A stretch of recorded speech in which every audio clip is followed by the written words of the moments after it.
Howdy, everybody. Bob Tallman for No Spin Rodeo. No politics, no BS, just hard-hitting news and rodeo commentary from two of the most trusted sources in our sport. Kendra Santos, Tommy Joe Lucia. Listen up. Here we go.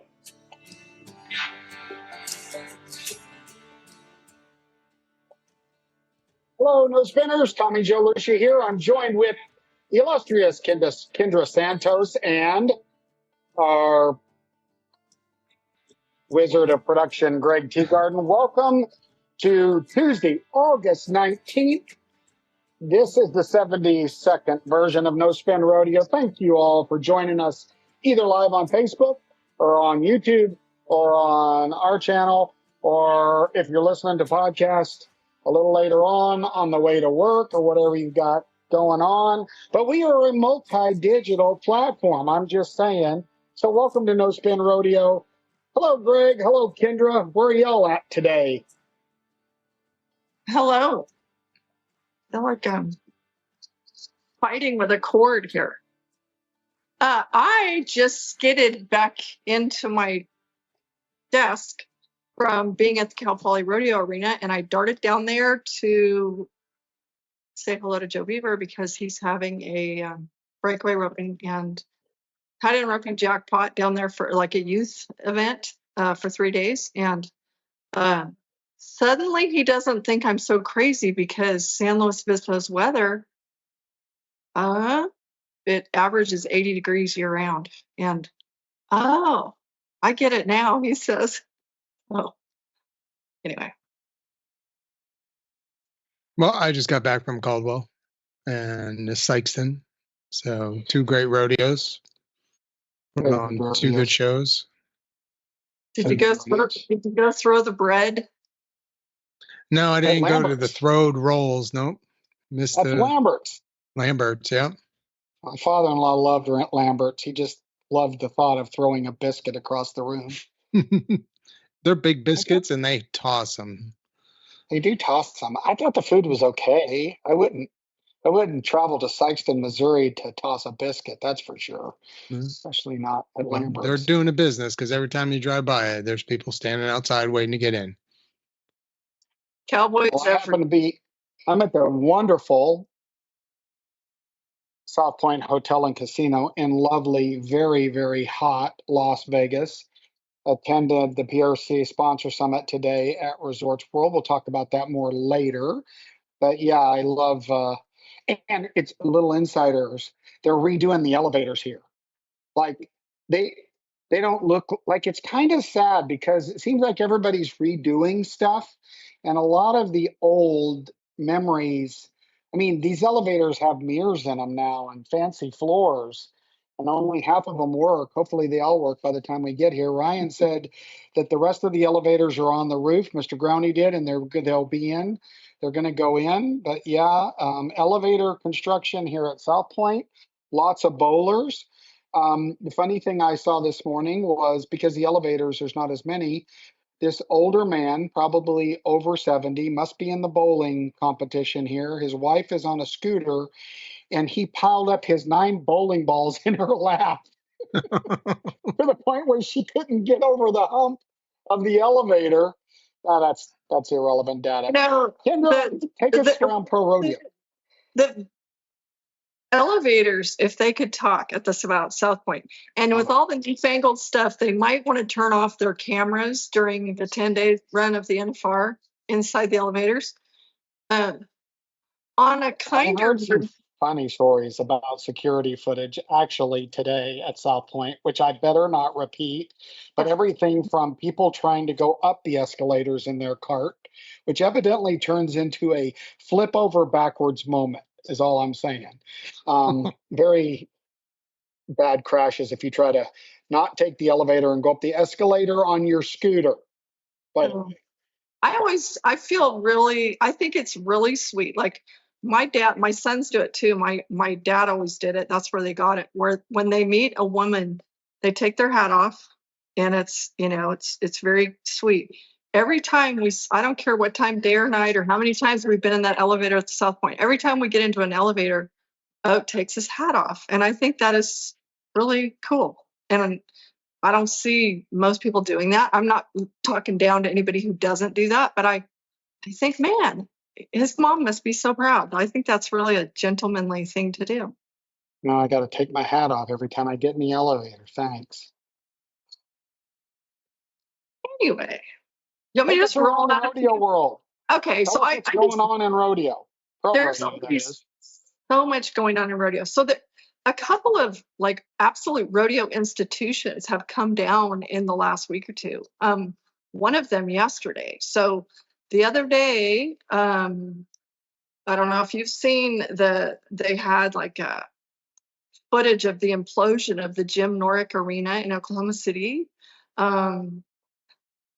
We all have some pretty special memories in that building, but predating me, that was home to the NFR from 1965 to 78. And didn't we learn that some really, the original bucking chutes, some of them have been pulled out of there, and maybe was it sent to both halls of fame in Colorado Springs and Oklahoma City, or just Oklahoma City? Somebody was somewhere backstage down below in the basement or whatever. The original wooden bucking chutes were pulled out of there before they tore it down. So, And Greg, weren't they going to bring those to the fan zone on a trailer? Maybe that's bad memory of mine, but I thought I remembered some of those being carted around on a trailer originally. Yeah, I don't remember. Now, does the math because the NFR is celebrating the 40th this year. yes. So what would that Yes. be? So 59 was the first one. And since I'm working on a 40 years in Vegas project for Las Vegas events, I did the same thing right out of the gate. I'm like, how's this 40? It's because 2020 was in Texas. Makes sense. Okay. Yes. Yep. So, okay. So then the other big one. So today's August 19th. Yesterday, August 18th, Chute 9 at the Daddy-O Mall in Cheyenne came down. And that's basically the timed event end of the arena. I had heard rumblings that Chute 9 was coming down after this year's rodeo. And now I'm really happy. Of course, Oat laughed hysterically at me because when we went to stirruping slack on Sunday at Cheyenne, and the track was above your ankles in mud, and brilliant woman here was wearing sandals. We were going to the truck when it was over, and I'm like, wait a minute. And I walked back to take some pictures of Chute 9, ankle deep. I took my sandals off, and Oat just belly laughed at me because I'm trudging through this ankle deep mud. But now I did. I'm so glad I did, and I did not understand. I knew that the overhead above the chutes was coming down, but I didn't understand that the actual timed event chute, I mean, it's all gone. That's big. But anyway, Surely they preserved some of it, right? Surely they did, and of course I've asked the question, and I'll find out. I'm certain that they know how historic it all is, and Tommy Hernstig he'll find some sort of good use for that. The new Chute 9 will include a bridge over the track, which now that's like that at Salinas now too. Multi levels of seating and a rooftop viewing area. So it appears like additional VIP treatment, right? That seems to be a big part of it. But man, the history that's come out of those, all those years, Dan Taylor running those chutes, and, Paul Cleveland sitting up there. I know for as long as I know, since he quit bulldogging there, Oates sits up there during the bulldog, and it's like you can just see those men that, it's a big deal. That's a lot of history. And I know that, here comes progress everywhere. And I don't know. I haven't seen the schematics of what it's going to look like, but it'll be different. So anyway, today they announced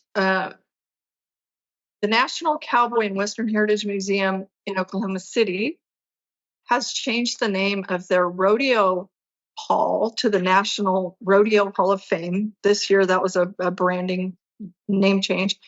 And today is the day that they'll announce the class of 2025. Chad Berger, Larry Clayman.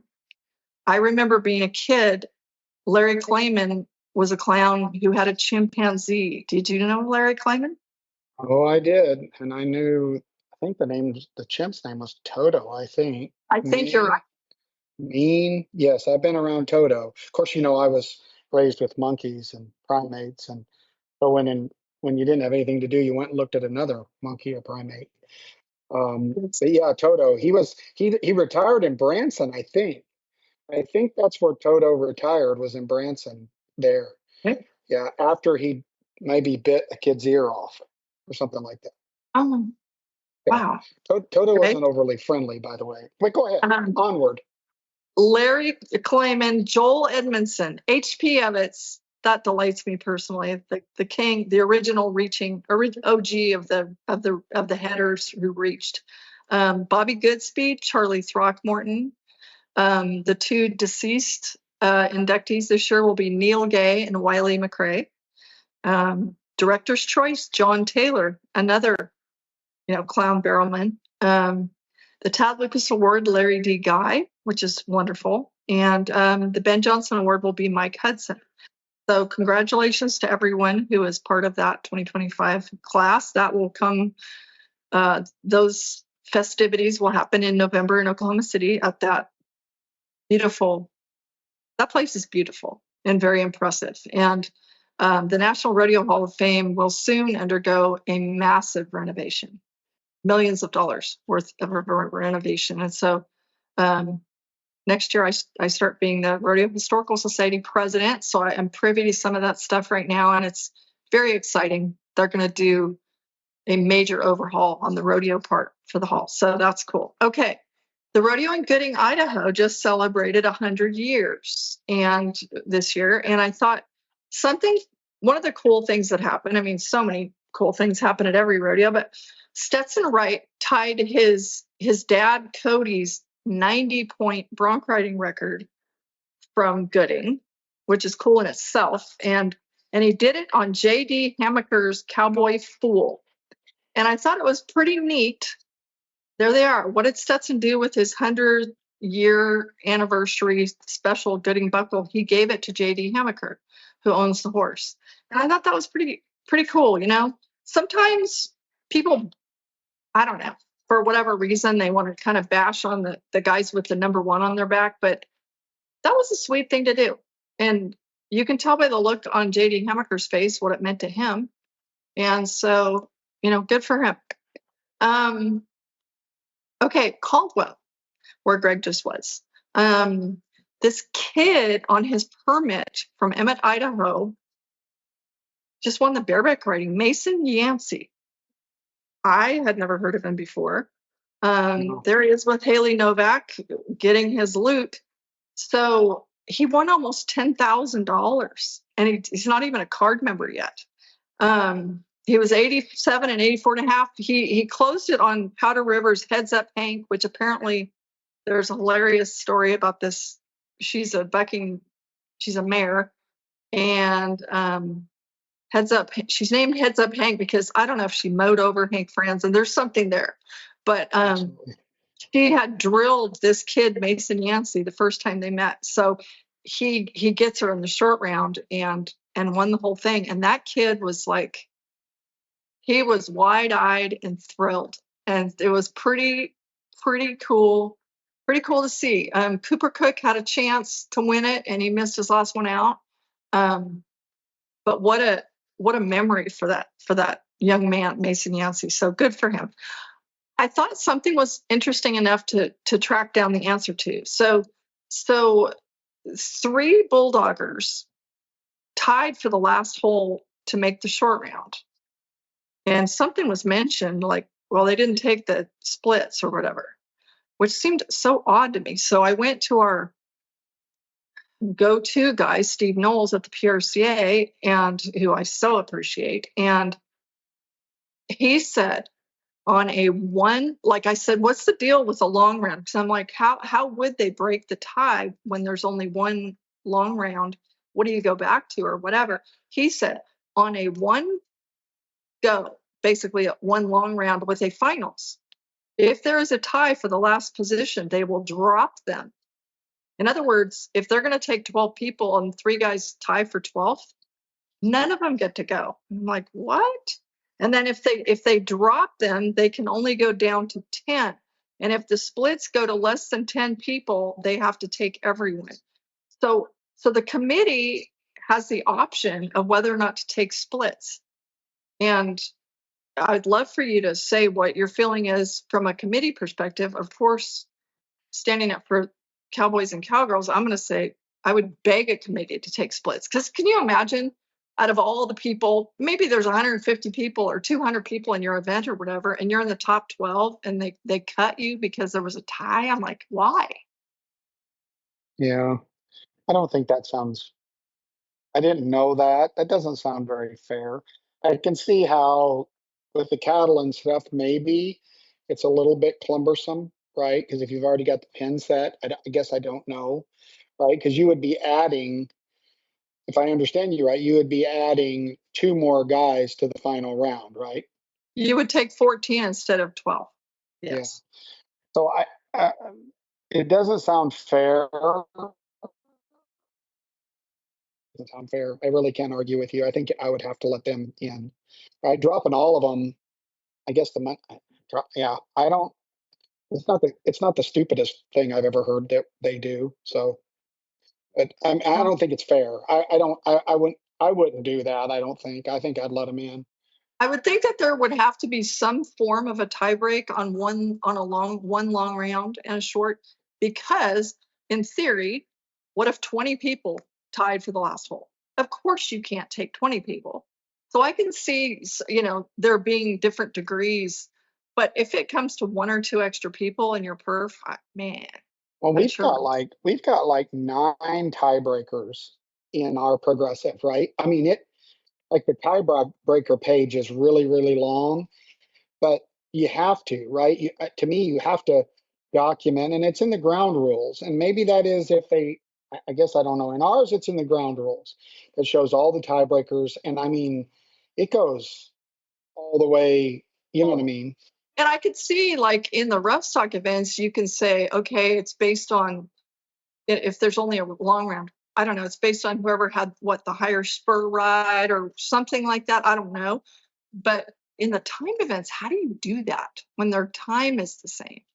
Well, you can go back to world standings, right? I mean, say it's fair or not, but you can find credible measures to go back to, because we do, right? Where you go back to world standings at this date, da da da. So there's ways that you can say they're fair or not fair, but there's Right. definitely things you can use as indicators to say you get in because you accomplished this. Okay. I just can't imagine a circumstance where I wouldn't rather see, if I had to break 2 guys' hearts to let one guy in, I'd rather see at least one guy get in than nobody get in.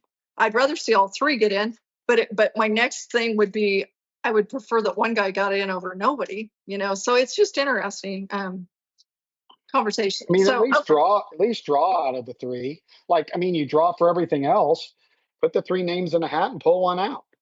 I mean, yeah, I mean, that's luck of the better draw. than just cutting all of them, I would think. I agree. Anyway, I agree with that. okay. Believe it or not, So I agree with you. I mentioned that I ran down to Cal Poly today to see Joe Beaver. So I ran into.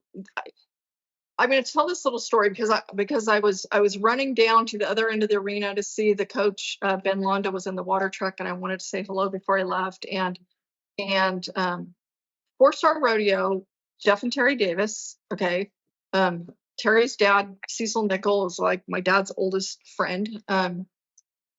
Besides Norm Emmerich, those 2 guys forever, they knew each other forever. Anyway, Jeff and Terry Davis of 4-Star Rodeo. Mandy her daughter was their breakaway rugby, but she told me this very quick story that I think is worthy of mentioning it, because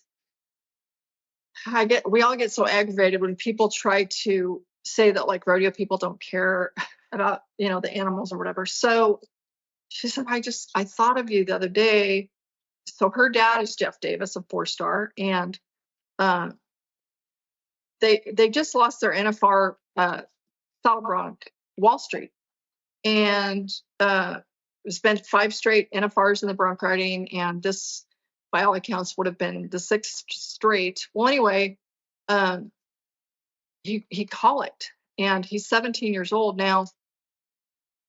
My dad, being a veterinarian, always told people, you know what, so that it's not an emotional decision, kind of go through your herd and kind of, recognize the cost of colic surgery, recognize so that it's not an emotional decision when these things happen, decide, hey, would I or would I not, you know, spend the money. So Jeff Davis goes to UC Davis, where I was born when my dad was a junior in vet school, and pays goodness knows what to have colic surgery on Wall Street. Well, he didn't make it. But let me tell you, can you imagine the astronomical bill? She said, I don't know that I've seen my dad cry, but like he cried. And then they hauled a 2,000-pound horse all the way back to Cottonwood so they could bury, Mandy's brother, Justin Davis, is an NFR team roper, and the 2 horses buried side by side are Wall Street and Justin's NFR healed horse. And so I guess I tell the story just because basically it's like, do not tell me that the animals are not part of our rodeo family. And this stuff comes up all the time, and we're constantly having to explain ourselves to people. But it's like, these people are heartbroken over a bucking horse, 17-year-old bucking horse. There are plenty of trail riders who would not have paid to put that horse on that table. It's not about the money. But it's every morning feeding. Like it's the same thing with someone has a pet. I mean, you think that you're going to not become emotionally attached, even to the house dog, right?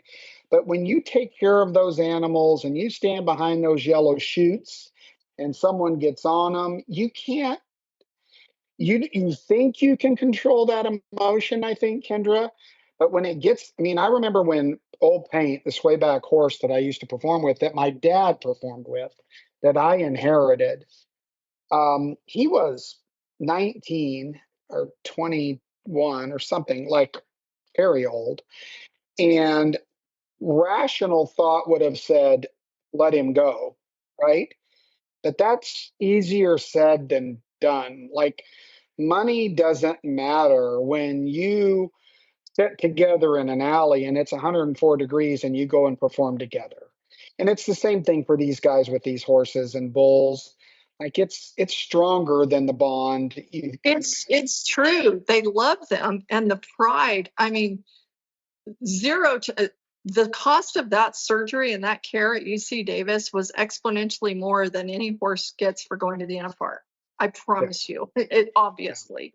And so just the pride and the joy and the love for these animals is it's there. So I guess I get a little offended and frustrated when we have to constantly defend, try to prove that that's true or not. It's silliness. But anyway, okay, you go. Well, on the rodeo side, I'm surprised you didn't bring this up, but I saw a post that I just had to bring up. Don Payne, did you see the post that Don Payne put on Facebook? It says, I missed the books to Puyallup Tour Finals, a rodeo I've worked all year to qualify for by 1 hour. PRCA says there's nothing they can do about it. The Tour Finals is a high-paying rodeo, and I was really counting on it. That being said, we are calling it a year and heading back to Texas. Wow. Yeah. I will tell you this. The first time Taylor made the NFR, like there were like 28 of us that knew, that were like, just check it in. Because people from out here, or Joe Beaver or Kyle Lockett or different people are like, don't miss the boats on that one. Okay. Well, The I thing mean, about it, you yeah, can't miss that stuff. It's horrible, right? But I mean, I understand it's a published time. I mean, it sucks, but you gotta follow the rules to maintain credibility. You know what I'm well, saying? the way I don't know Don Payne personally, but sounds like he was a man about it. He owned it. I mean, Yeah, that's it's terrible. that's an ouch, big ouch. Yeah, But he owned it as his own mistake. Sounds like. I mean, he could have cussed the PRCA for not. Basically, the PRCA would have had to cheat to bend the rules for him, right? correct, correct. So, You would have had to change the rules, and that just loses credibility. You know, I think that Teton Ridge, they're having their big horse sale next month, right? So I think that's interesting. Teton Ridge presented today. We'll talk more about it. And I noticed, and I'm pretty sure that Patrick Gotch, he has a big ranch in New Mexico. Ann Bleicher sent this to me. The RFD TV ranch is up for sale. So it looks like the Gotch girls are getting completely out of at least that side of the business. I think they still, they have RFD TV. And so I thought that was interesting. So if you've ever seen that place, it's pretty unique. And if you've got the money, it's for sale at landhub.com if you want to go buy Patrick Gotch's ranch. didn't Patrick buy that place from Don Imus? Yes, it was the old Imus Ranch. Yep. Yep, that's exactly right. Yeah. So today at the sponsor summit, now here's the deal. I don't know if this is insider trading and maybe No Spin will get sued, but I'm going to tell you some of the stuff. I'm not going to talk about the data for the sponsors and stuff like that. The Western lifestyle in rodeo is growing. There's no secret about that. I thought the PRCA did a really good job, Paul Woody and them, in kind of owning up to things that they needed to improve on. So hats off to them. I kind of felt sorry for some of the staff in the room that were getting literally shoved under the bus. But I thought and so again, I don't know. I'm going to just say what I learned because I asked if I could. We do know that they're celebrating the 40 years. The one thing that I saw that I thought was the icons that they're going to salute is going to be Benny Binion, Sean Davis, and Dan Mortensen. That's cool. And then Thursday night, the first night on the 4th, I think this is cool, is going to be throwback night. And they're asking the sponsors for old signs. In other words, can we use the same logo of when we first came to Vegas? They're going to have the bunting stuff up, and they're going to encourage everybody, including the fans, to wear vintage 80s stuff. So that means, Kendra, pull out your Rockies, get your Aquanet ready. Oh, this is so You're great. going vintage to the rodeo. Ode always says, "Oh, I love the Rockies era," and somebody just gave me a picture Sunday of me at a branding years ago wearing Rockies, so I sent it to Ode. I'm like, "Here you go, there I am." The Wearing Rockies. Rockies. But everybody. Did you say that's opening night? Yes, opening night, retro night. Now, there were people that probably should not have gotten in Rockies, but they did. But as a whole, Rockies could cover up a lot. And here's another thing, the NFR jackets that the contestants are going to get, they look exactly like the original jackets. They're corduroy, and they're only going to sell 150 of those, and they are cool. Like, I got to say, it's really, really cool. They're corduroy. They didn't go with the satin. Now, I mean, if you look at the Pro Rodeo Tour jackets back in the day, the Winston Tour jackets, remember they were satin? Remember the satin jackets? I remember when I was in college rodeo, it was an award, a red satin jacket from Miller Lite. Yeah. So, I mean, get ready. All of you no spinners, start thinking about your outfit for Thursday retro. I mean, it's pretty cool. it's pretty cool. And so 40 years in Vegas, that's kind of the theme, which I think is pretty cool. Um, some of the numbers that I thought were interesting is that the rounds are paying $36,668 this year for a round, 94 grand, $94,036 for the average. That's $1 million more in 25 than 24. Now, I'm not mathing it because I don't know if some of that money went to stock contractors or how they broke it up.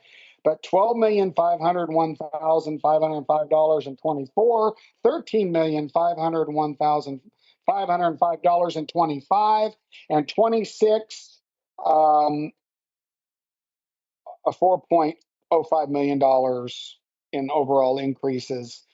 So I think, I'm glad to see that it's $1 million more. Um, they did some demos. The fan base of rodeo's always been really old. It's getting younger. Hats off. Teton Ridge did a presentation where they're showing the stuff that they're going to completely redo the set on Western Sports Roundup, and it's going to look much more modern yet Western. And I thought it looked like a really cool design. They're building new facilities there at and staying in Cowtown. And so I thought that was really cool. And Teton bragged, and they should have bragged. They did 9 stops of Rodeo Live. They did 3 last year. They did 9. They announced that they're going to do 12 stops, 12 rodeos next year, and they're going to be. Remember last year Teton Ridge had a stage in the fan zone. Kendra, Greg remembers this because he was a part of it. But they didn't have Cowboy Channel, right? So now it'll be integrated, and their programming will start 1 in the afternoon. I think you're a part of some of that programming. It'll start in 1 in the afternoon or noonish, runs all the way through, with Pro Rodeo Live being in the Fan Zone Live all 10 days. They bragged on some of their, which I think is great, by the way. I think they're doing some really good things on the Cowboy Channel to get younger viewers, like Rocker Steiner's Hell on Wheels, that they're editing now. They came to the Utah Days of 47 Rodeo. They're editing those now. They dropped a social media tease that was Post Malone and them at Spanish Fork. I think that will be a very interesting and skewed to a younger demographic. Some of the old heads, these armchair quarterbacks, are probably going to sit there and watch it just to get pissed off, which is fine as long as they watch it, right? Um, they've got they've got the Boys in Blue coming out, which will be the Wrights, some feature programming on them. So, and their television is dying, right? The cable television world where the Cowboy Channel resides is losing ground to all of the other streaming and fast channels. The fast channels, the ones free, you can get the streaming. So Teton Ridge is making a strong effort to take that programming of the Cowboy Channel and get it available to everybody, which I thought, hats off. Good work. Pluto TV, Prime, Netflix, these are all people they're talking to, which I think is great for our sport. Hands off to them. So it was a really good presentation from Teton Ridge. I thought with the Las Vegas events people got up there, they talked about the retro, which we talked about, but they talked a little bit about the big trade show downtown, Cowboy Christmas, and they're moving you may know this, Kendra, they're moving they've moved it every year, it seems like, but they changed the name. We talked about this earlier. It's the Junior NFR again. Yay. Should have always been the Junior NFR. It's the Junior NFR, and they're moving it to the Platinum lot, which is the lot across from the east entrance where No Spin Rodeo had our stage. They're moving it to the Platinum lot because they needed that parking for the vendors, but that'll help. And that, because they're trying to get people. And so listen to me if you're going to this show. It's easy to get in the east side. It's easier. There's more parking over there. There's more, and they're trying to, there's the Tesla tunnel. They're trying to get people to learn to come in on the east side instead of just the west side all the way across. And so they're moving the Junior NFR over there, which if we're in Cowboy Commons again with no spin, it'll be a easy walk for you across the street. I mean, you won't even break a sweat to go over with Oat and the whole deal that you guys produce over there.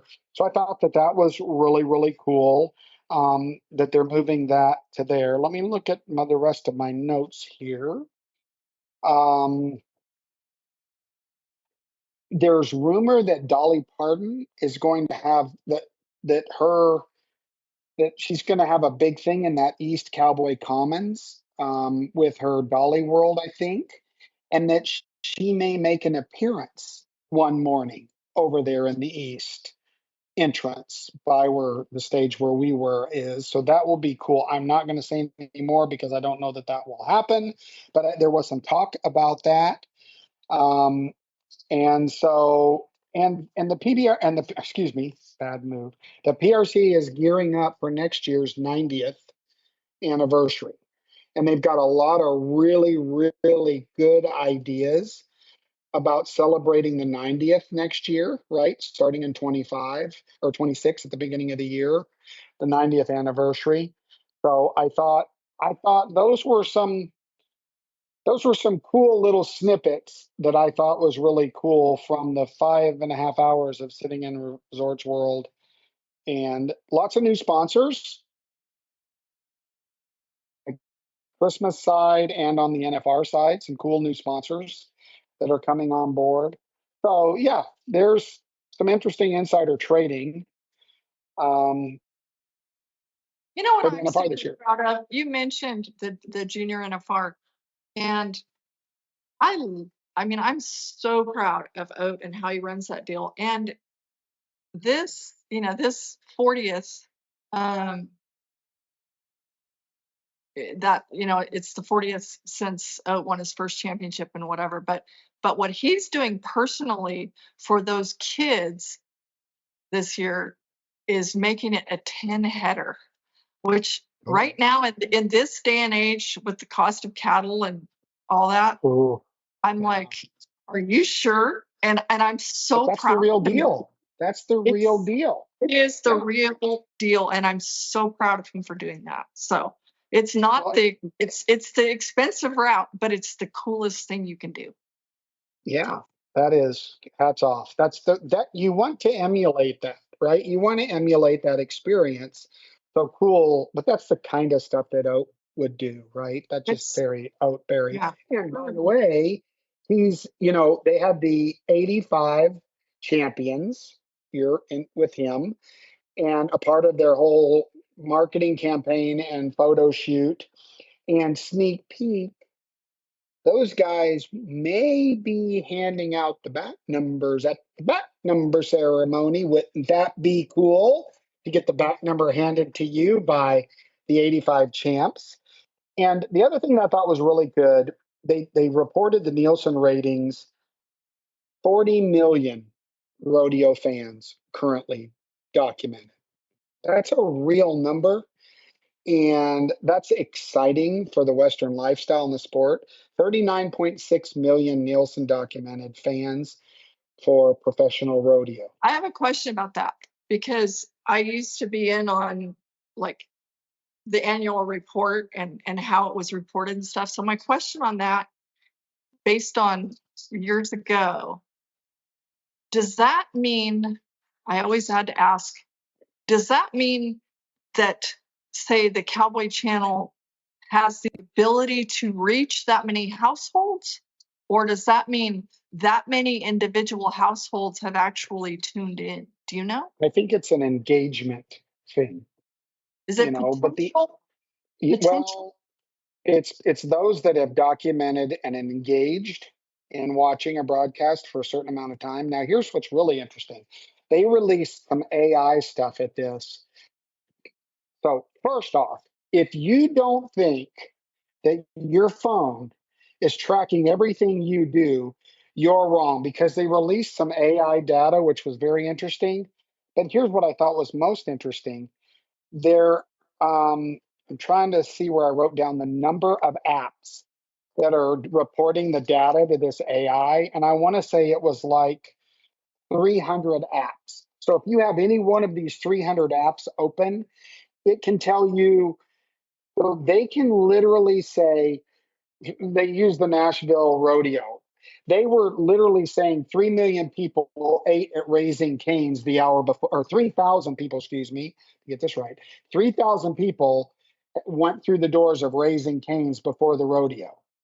And so that because they compared a smaller Tennessee rodeo, trying to remember the name, with the big Nashville rodeo, but the amount of data that they're able to geofence and say will freak you right Okay. out. And can I say on the freak you right out thing, you might want to somehow figure out a way to double check your facts on the old Meta AI, because this week, Sue Rosoff, master photographer, puts up a picture 25 years apart, I'm going to say. Here's me holding my baby Lane with my friend John Browning on the left. On the right, she reenacted the exact same picture when we were in Vegas, me grown up Lane at 25 years old and John Browning. Okay, side by side, 25 years apart. Isn't that cute, you know? And then I noticed that there's this new feature underneath a post like that that says Meta AI questions. There were 2 questions underneath her post. One said, what does Lane Carney do for a living? And it said, he is a realtor on the Central Coast of California, which is true. And then the second question, who are Lane Carney's parents? It says Kendra Santos and John Growney. Sorry, really? What? Kendra, are you? Hey, Pam Minnick texts me. She goes, well, how was it? I'm like, oh no. I mean, John boy, Mr. Growney, I got to text you. That's just fiction. And so I'm just saying we do need to be careful, because that's just not true, you know? Well, so I downloaded, because Anthony promoted it to me, I downloaded Grok, this AI, and I've just been, like Donna, my wife, and I have just been using this thing for everything, right? Because it takes out all the ads. So you can ask it a question and it just gives you what I thought were facts until Donna forwards me one of the AI guys that created AI basically says AI just makes shit up. I'm just telling you, you better not take it to the bank. I better be a little careful. You better be careful with AI, because evidently it just makes some stuff up if it doesn't have the answers. Wow, you and John, that's cool. That's just that's so uncool. It's, I mean, come on now. Well, anyway, those were interesting things, and we've got a lot. We've talked about a lot, but we didn't want, because you and I agreed, we have not done feedback in a while, and we want to stay in touch with our no spinners. And you guys, when you see us out there, when you tell us you listened, it makes it all worthwhile. So thank you when you listen and watch. We appreciate you. We listen back too, so we really do. So that's cool. So, Greg, you want to lay some feedback on us before we call it a day here? Sure thing. So our first feedback comes from 541. Can you explain the press release from the WCRA today? Is the WCRA out of business then, or do they just have new leadership that isn't Bobby Moat? Okay. I actually asked someone for an official response to this, and so their official response, correct. WCRA will no longer be producing events. The World Championship Junior Rodeo will continue through the Lazy E Arena, and the Women's Rodeo World Championship will continue on through the PBR. Bobby Moat will be continuing with Reliance Ranches training performance horses. Yeah, that's what I had. The PBR is becoming, if it's not executed yet, the sole owner. Now they kept Lindsay Rosser as the commissioner. Sammy Joe's still an ops manager, so it's the same faces on the delivery side. TKO, I think what I understand who took over was kind of a paper change. Remember we talked about that when the PDR sold, but Endeavor Media and all that. But TKO basically manages from the upper side what Sean does now. But I understand that they have a genuine interest in women's sports and specifically in women's rodeo. So we'll see them put a media deal together. Um, Kyle Jones, some of you knew Kyle. He's still the director. He's still the director of communications for Gary McKinney with Reliance Ranches, Lazy E. And they kind of folded into the IPRA, the WCRA did. They kind of folded into the IPRA. And so Bobby's still, like you said, I think Bobby's still running the horse property for Gary. I think that I haven't heard about Scott Davis and Casey Dugan. They may be candidates to be hired. Dale Jurgen with the IPRA and Lazy E, which is Dan Wall.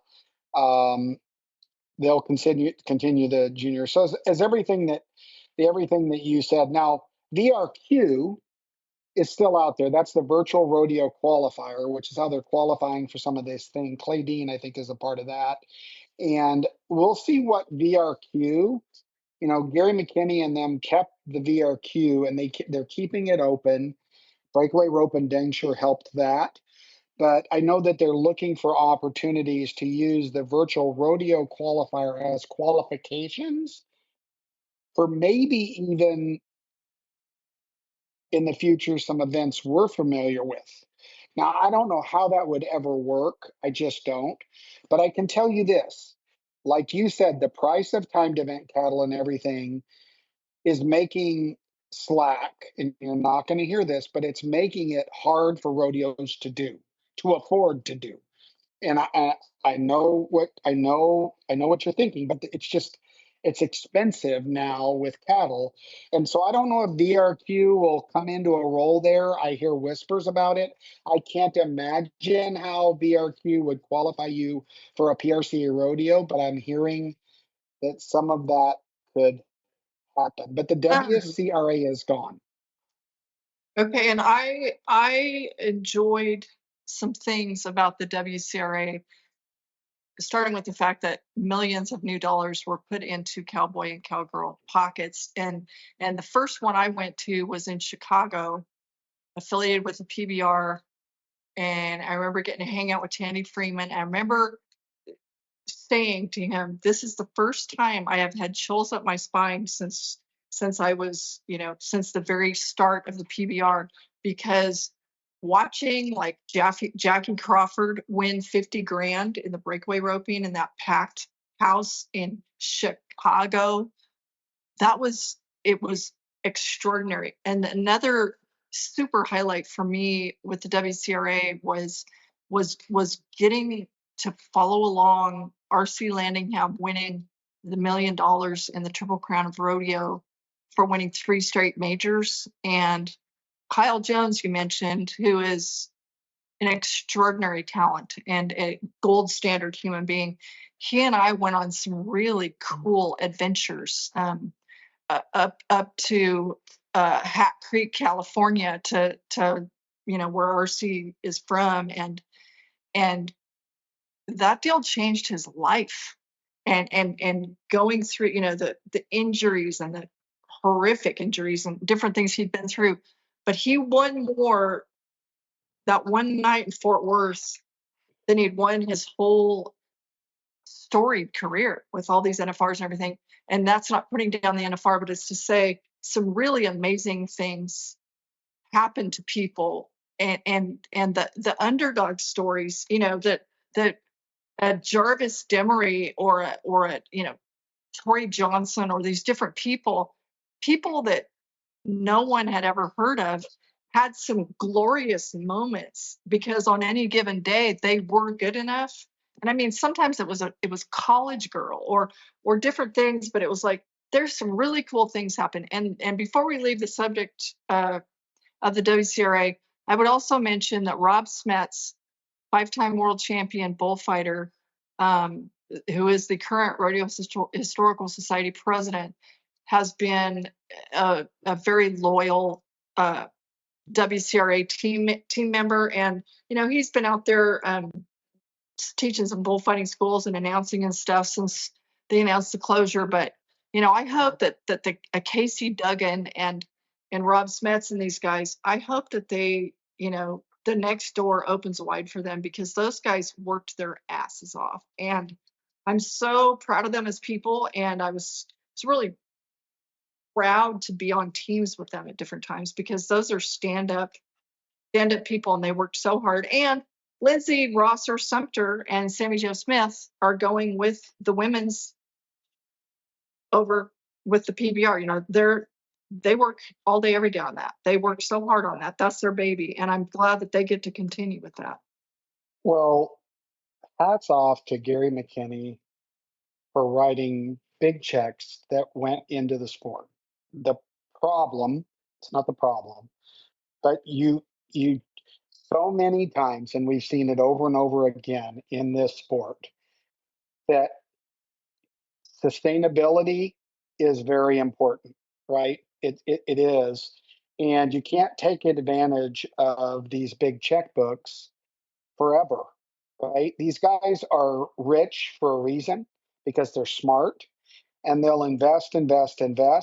So the unfortunate thing is that it must not, obviously, I think, have panned out or shown, profitability, I'm assuming, in the future for this to have happened. But great people were a part of it. Gary wrote checks that didn't bounce. He put a lot of money into the sport. There was still recirculating money. I mean, the VRQ still is putting money in that gets paid back, but that was just a part of it. And I will say that it gave people, the Days of 47 was a part of the WCRA. We did it because initially the opportunity, because we're a gold medal rodeo, right, of people that have the talent but can't go full time to get to that stage, is a very valid initiative that I hope is rekindled, because that part is super cool. Yes, and there we were in Salt Lake City, and Tacey K. Webb won the breakaway roping and cried up there on stage. She had just gotten through COVID as a frontline nurse in the ICU, and she's, if in case nobody's noticed, she's not out there, with Zach Youngblood, her boyfriend. It's because she's back in school furthering her nursing. I feel like something maybe with anesthesia or something, but that's a smart cookie. But she was world class. She is world class with her roping talent. But she chooses to help people every day. I mean, anyway, it was a great stage, and I'm thankful for the millions that And Bobby's release, he said, our intent was to help the Cowboys, and they did. They helped.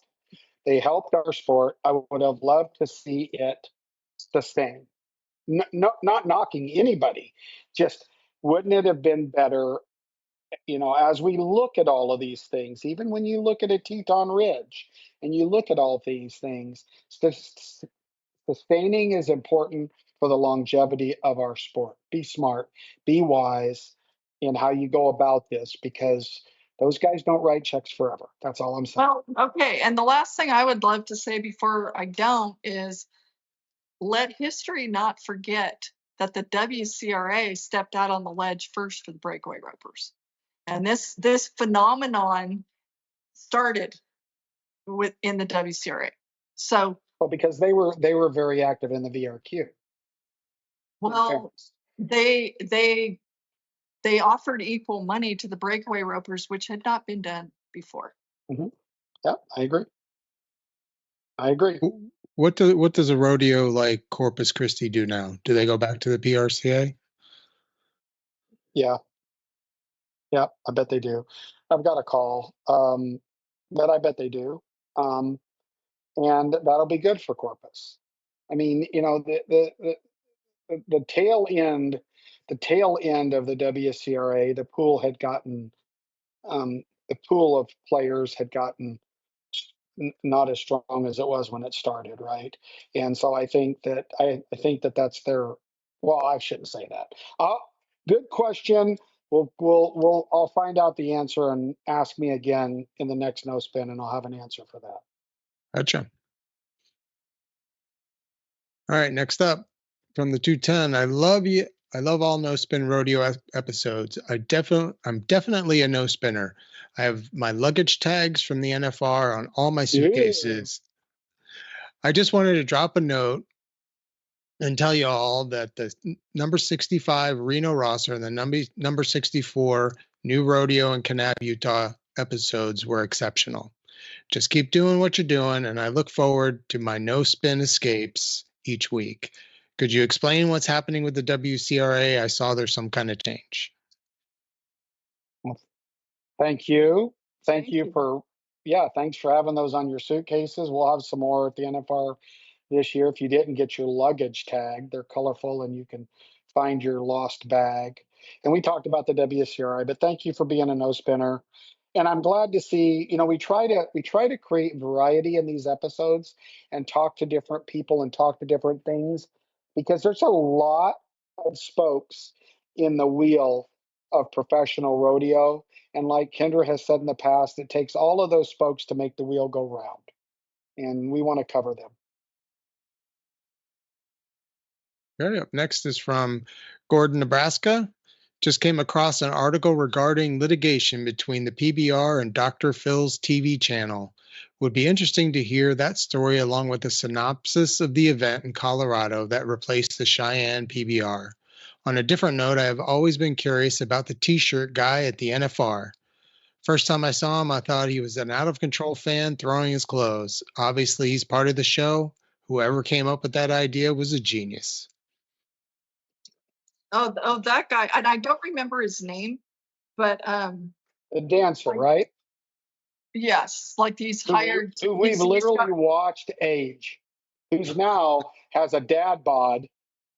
Like we've watched him for. If you're just now figuring out he's staged, then wow. Oat and I,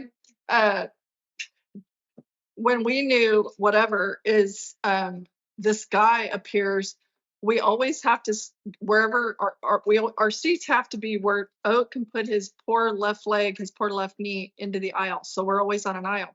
Well, here comes this guy, this kind of pot-bellied dad bod guy, and he's all sweaty, and he walks down and like sits on Oat's leg. And I mean, he's like, "Some bitch, get it!" I was like, "What?" But then here he goes, and we're just like, "Oh." Anyway, Oat was mortified. But yes, he puts on like 18 t-shirts and then strips them off and throws them to everybody, right? I don't remember the guy's name, but yeah, he's very popular. Well, it hasn't changed a whole lot, but people enjoy it, I guess, because they're like, there it goes again. This is, you know, and the PBR. So I don't have current information on the Dr. Phil PBR thing. So I'll apologize for not digging into this. However, I will say that back when this was going down, I talked to both parties a little bit about this, and both of them had legitimate grounds for separating. Okay. Now, what's going to be interesting that I don't have, nor will I ever probably get my hands on, is the contract, because both of them had their own reasons for separating. So I'll tell you all that. I don't think, you know, Dr. Phil's very credible. It surprised me that it went down the way it did with Dr. Phil and them, and such an abrupt stop. But it's going to come down to litigation, and it's going to come down to contract language, and we'll find out when it happens who wins. But I think both sides of the, you know, the PBR said, they're supposed to put our broadcast on, and they just told us they're not doing it anymore. Well, on the other side, X amount of revenues were supposed to be generated that on that side weren't generated. So they had grounds for not continuing. So again, that's all hearsay. So I don't want to talk about it because I don't know, but there was a contract, and they'll get to the bottom of it, and they'll be a loser in these lawsuits because I think they're suing each other now. But what's interesting about something like that is over such a colossal multi-million-dollar deal, clearly both sides had a team of attorneys craft and revise however many times. So you would think that both sides thought it was ironclad, so. Yep, exactly. And somebody will decide that in court, and someone will lose or settle. We'll see who settles out of court if that's the case. If there's a weakness, but that'll be interesting. That's an interesting thing to follow along on the Cheyenne. So interestingly enough, I thought it was a blessing that Cross Canadian Ragweed ended up playing the PBR show during Cheyenne's X Bowls. We had Sean Gleason on. We talked about they were doing it at the same time. And CCR has a devout following. I understood that they had a successful event in Fort Collins. Sean, remember, guaranteed me that it would be financially in the positives. I still don't know how that maths, but I guarantee you Sean's going to say it was in the positive. I still can't, and I heard that the X Bowls was great. I heard it was a great event. It was well attended. The only thing that I'll say is there's no way that those two events didn't hurt each other somehow.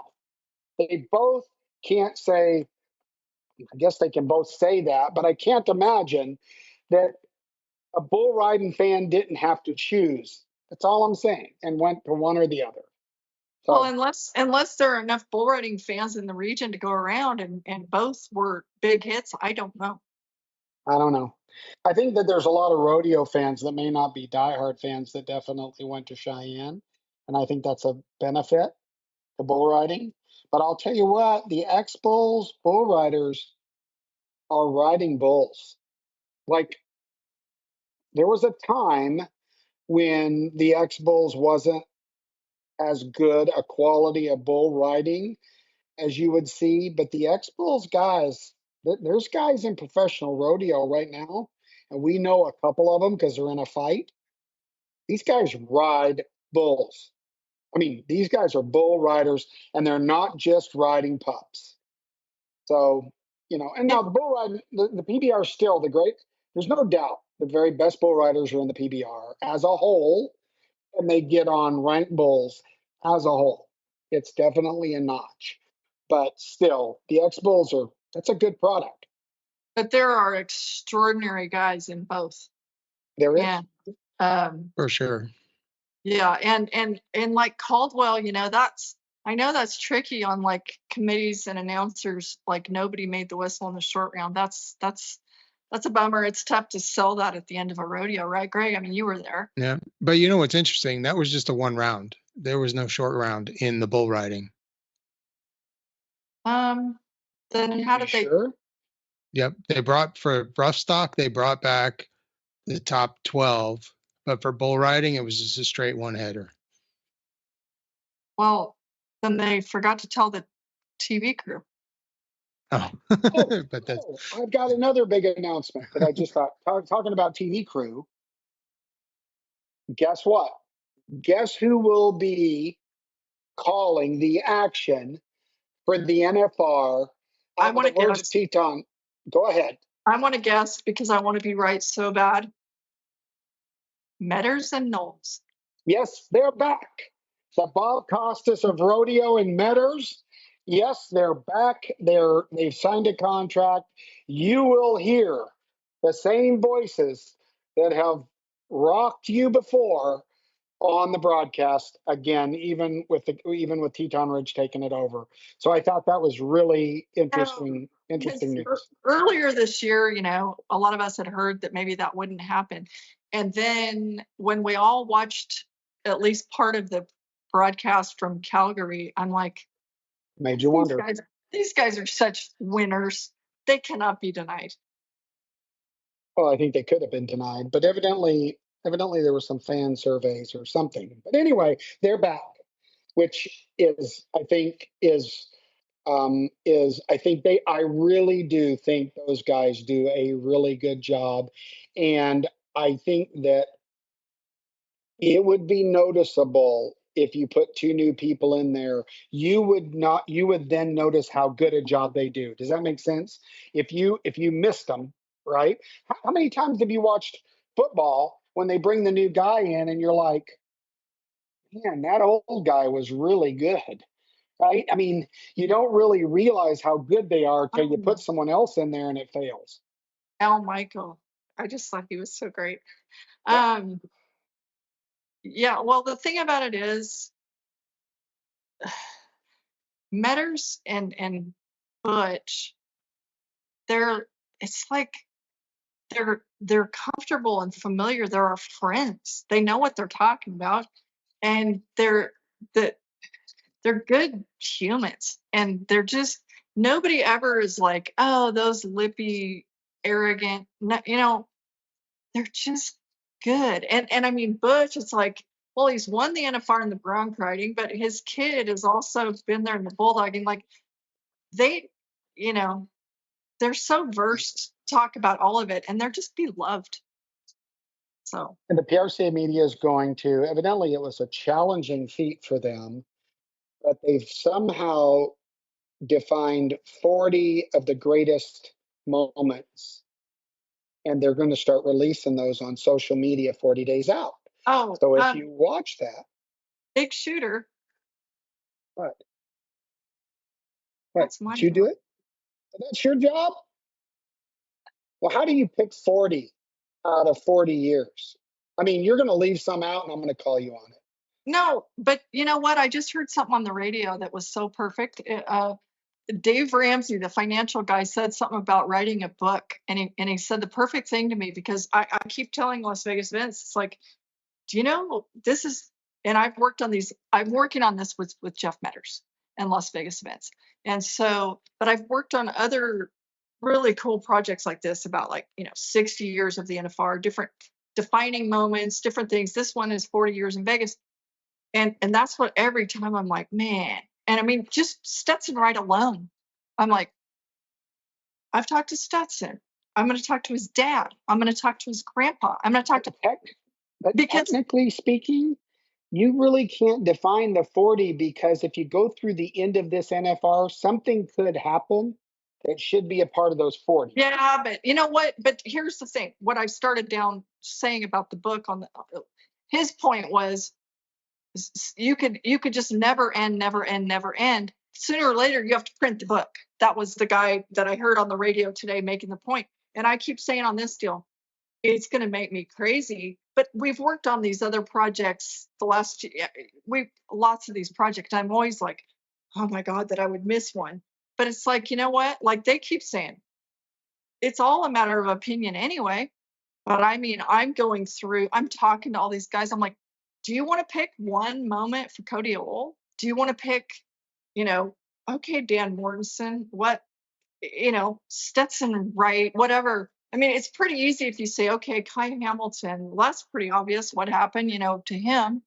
And he gets car killed and then comes back and, all that. But it, no two people would agree on all 40 anyway. So it's not about that. And anybody who just wants to split a hair and goes, you missed one I mean, come on now. I'll do that to you. Okay, well, you, me, and John Growney, I can take both of you at the same Well, time. I mean, we did find it was revealing today about Growney. So I'm sorry. Hey, there was another cool thing that was shown. Greg and I have been talking about this. Greg will find this very interesting. They're dabbling in AI and videoing, and they did some video of barrel racers in Reno. And the data at the top, this was unrefined data, at the top of the screen was showing all of these indexes, which you and I have talked about this, and we disagreed about the fact that technology exists to show amazing things. And it was showing, for instance, 33 miles an hour was the maximum speed that this horse had reached. But what was really interesting, if I can get my hands on it, the horses were slowing down at the eye by like 3 miles an hour. And I mean, this is stuff that if if you look at these futurity horses, you look at the money in this sport, you watch this AI stuff will start framing up how these girls ride and how these guys ride and stuff, because it was showing how square shoulders were on a bronc horse, right? How square were how literally square with the animal was this guy's shoulders. And the data points up there were like 20 of them, Kendra, 20 of them that are literally just marking these spots so quickly. And it's just, you watch, that stuff is coming and you're not going to like it, but it's coming. Do you think eventually AI will judge riding events? I don't know how well, here's the deal. It'll definitely question the judges even more. I mean, even at the new NFL football games, if you're a football fan, and I hate preseason games, but they're doing the virtual like so you know how the chain gang runs out and they put the chain out? Well, that's part of the excitement. I mean, the guy's running out there, he can barely breathe. Fatty's got one stick, Skinny's got another. They're stretching it out. Charlie with the guns, referee standing there with the chain in his hand. And then and you're waiting. Yeah. And you're waiting to see now what they had on TV is you got Charlie with the guns, referee holding the ball, looking up at the ceiling, right? Because there's a camera that comes in and shows you if they made it by 1 foot, 1 inch or whatever, but it's incredibly not as fun. You know what I'm saying? Like it just doesn't feel, you're like, oh, he's staring at the ceiling. Oh, yeah, I don't know. So can you program into a computer degree of difficulty on a buck and horse for bull? Can you? I don't know. Well, I don't know if you're rating G-force and drop, like if there's so many index, like this is another podcast. This should be another podcast. So let's not get there. But imagine if you're literally rating G-force and drop and height and kick, like this stuff is all documented. You couldn't have a better scoring system if that's the case. That's a whole nother podcast. But it's coming. It's coming. It's coming. The red flag on the barrier that they got to be able to see to hit the button. It's so unfair and all that. Watch it, people. It'll start with the mark out rule. Yep. Watch it, people. This stuff is coming. Get your drawers ready. Oh, hey, everybody. We already said that AI can lie. I mean, because Kendra obviously did not have an affair with Brownie and have a child. I don't think. I love him. Yeah. Okay. Well, final thoughts, Greg. This has kind of been down your alley. What, the AI stuff? Yeah, the AI stuff. You love that. Yeah, I play with the AI stuff, but I also realize that it's only as good as what it learns, and it's learning off of good stuff, bad stuff. So you definitely can't. But isn't that put 100% the definition of humans? Aren't we all as good as what we've learned? Yes, but I think we also have the ability to decipher what's not real and what's, looking at a picture, understand that these two people are not the parents of a kid. That doesn't make them the parents. So you just can't believe everything that's on your phone, but everybody does. Everybody does. Yeah, it's unfortunate, but yeah, and AI is there was an interesting movie that I saw that they talked about how unleashing, or the kind of the backstory of the movie was some social media guy put this AI into their system, and then all of a sudden all these people were creating all these different AI posts that were showing different things, which would kind of like just domino effect everything in the world. And all of a sudden the world's falling apart because everything you see stuff that's on AI that's not happening, but it's offending you. So you're going to go out and do this. And it was a very interesting look at what AI could do if it was actually unleashed into the masses to the point where, people could use it to create, false narratives. And I'm trying to catch an Uber to get from Resorts World here to make the podcast on time. And I'm behind 4 vehicles that look like capsules with all these antennas and stuff sticking off of them, driverless cabs. mm-hmm. And I'm not talking about a few of them. They're all over here, and they look like a capsule. People are sitting in them talking. There's no driver. There's just antennas. They're making left-hand turns. My Uber driver cut one off. I think it might have even honked at us. So there you have it. That's the world getting to. It's coming. It's coming. So. It's coming. Final thoughts, Miss Santos? I better go hit Granny up for some child support. Gotta go. You should. You should. Yeah. See what you get out of that. That's the sweet. Yeah. Good luck with that. Well, everybody, what a wild ride today. We just did what we normally do. We just ran off of whatever we could think of. We want to thank all of you. Thank you to the First Lady of Pro Rodeo Journalism, who is loved in this sport.